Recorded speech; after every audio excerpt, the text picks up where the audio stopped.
The Seattle Mariners and Cleveland Guardians have had trade discussions. Let's talk about it.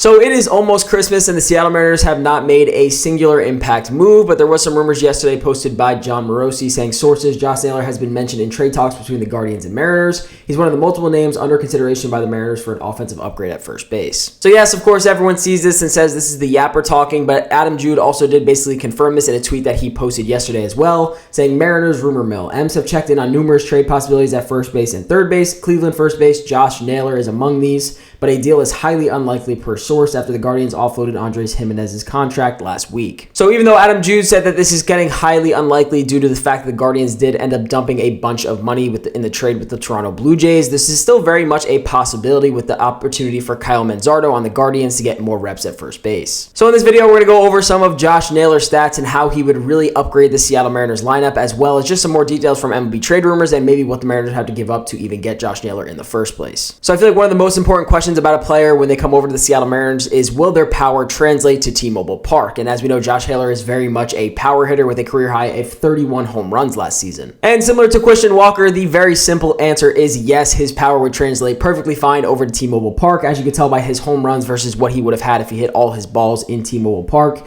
he would have pretty much had the same amount of home runs every single year, with actually a slight increase from 86 total home runs to 89 if he played in T-Mobile all the time. So there's absolutely no doubt that Josh Naylor has the power to be a solid power hitter, just like he has been most of his career if he were to come over to T-Mobile Park. Now, Josh Naylor has had 3 legit seasons in a row now where he posted a 118, a 127, and another 118 WRC plus over his past 3 seasons, as well as a 1.8, 2.7, and 2.3 F-WAR, with also a career high in RBIs last season with 108. But the one thing that sticks out to me most about Josh Naylor, and one thing that would really help this Mariners lineup, is also the fact that obviously, as we know, he brings a lot of power to the table, but he also does not have a very high strikeout rate. He only has a career 16.6% K rate, which is well below the league average, which I believe last year was 22.8. So he definitely offers a lot of power with very minimal strikeouts, which is awesome to see and would be great for the Seattle Mariners lineup. Now, the one biggest question mark to me in Josh Naylor's career is his batting average differences, because as we know, as you can see, he has a 256, a 308, and then a 243 over the past 3 seasons in terms of batting average, and a career 262 average. So it seems like last year he tried to sacrifice his batting average for his power, because he had 14 home runs more than he did the year before, but also his batting average dropped off by 65 points, which again is not a problem. If he's going to hit 243, at least he's going to have 108 RBIs and 31 home runs in this lineup. Some people are worried about his F-WAR, but I'm not really focused on his WAR as a first baseman. If he's putting up those numbers on the offensive side, to me, it doesn't really matter. But MLB Trade Rumors also wrote an article about this in the Mariners and Guardians discussions and kind of how it could possibly work, as well as reasons why it might not work. Josh Naylor is only 27 years old, and if the Seattle Mariners were to make a trade for him, they would only have 1 year of club control on him before he would have to have an extension. And to me, that is something that is going to play a big factor if the Seattle Mariners were to do this, because I think if they are going to bring Josh Naylor in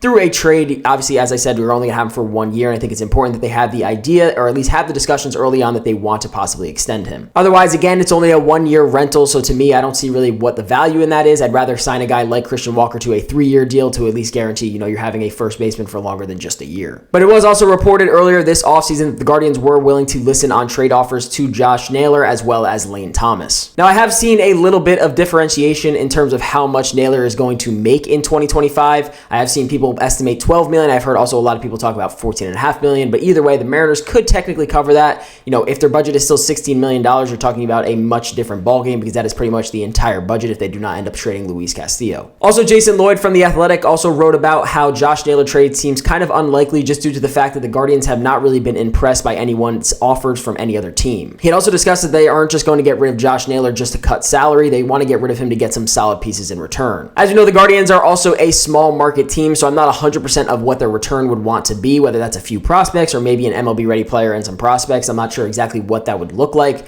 but as I said in the beginning of this video, that they are looking to make room for Kyle Manzardo at first base. And then this would allow them to go out and maybe get some smaller scale free agents, as like I said, they do not have a massive payroll, so they're going to have a little bit of room to maybe go out and get some smaller free agents. Now, going back to the discussion that has been very popular in Mariners world is the additions of Justin Turner or Carlos Santana. The more I hear news about the Seattle Mariners trying to target first baseman like Christian Walker or now Josh Naylor, as we found out yesterday, it is still very intriguing to me that they have talked about this whole offseason the importance of bringing someone like Justin Turner or Carlos Santana back just for mainly their locker room presence, but they keep going after other first base free agents or even trying to look through other first basemen through a trade. So if they were to really go out and get just a everyday first baseman like Josh Naylor, I don't really see Carlos Santana being really much of an option anymore, but also that I do believe Justin Turner could be a very possible option as a DH consistently because he still is a very great bat to ball hitter, and I still think this would be a huge upgrade for the lineup at DH. And as we know, Justin Turner's defense doesn't really stand out like Carlos Santana's does, so obviously if you want Carlos Santana to be a Mariner, he's going to be an everyday first baseman just for his defense alone. So I guess in my mind, the biggest way to do this would just be getting an everyday first baseman and then bringing back Justin Turner to play more of the leadership / DH role, and as we know, he is on the older side, so he's probably not going to be able to play, 150 games like he did in his past. This is very interesting. I feel like we are seeing a lot of Mariners rumors coming out about who they may be interested in, but I'm getting a little bit concerned on what they're able to do with some of these targets that they are targeting, if they'll be able to even acquire them. Because as it gets later into the offseason, like I said in my last video, we are sub 100 days from MLB opening day, and usually at some point they have made some kind of deal that makes an impact to this lineup,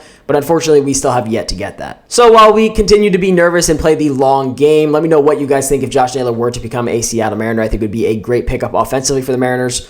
But otherwise, I hope you guys did enjoy the video, and I'll see you guys in the next one. Peace out.